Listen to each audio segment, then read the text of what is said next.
dia valy miara-batsika indray tonga ataon'ity fandarana tafatafa-manjary ity. Ny tianako miteny dia Angelo Randrianarasana, coach sportif ary nutritionniste.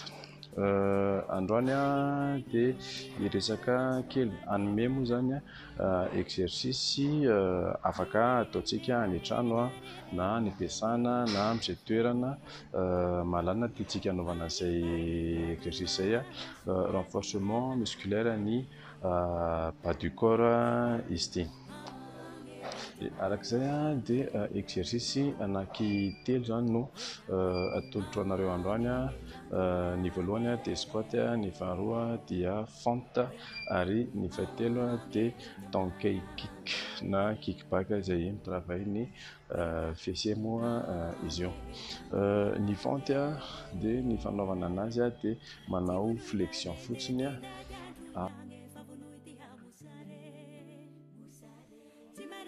izy iny afaka atao 10 15 na 20 répétitions. Ny faharoa dia fente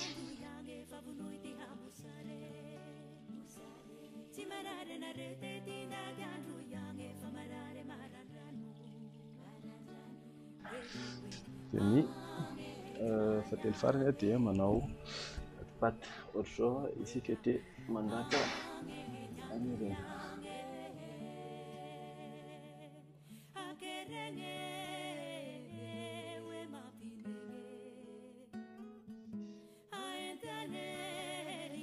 Dia ireo exercice anankitelo ireo zany afaka atao isan'andro 4 séries ohatra na 5 séries arakarak'izay tratratsika eo. Dia nombre répétition moa zany dia izay tiantsika anaovana azy koa afaka atao 12 15 na 20.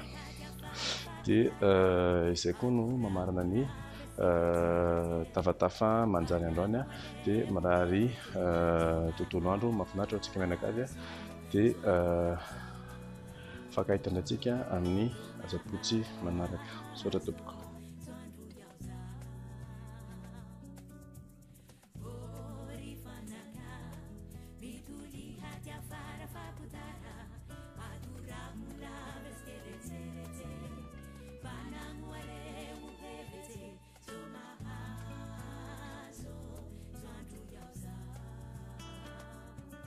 So my heart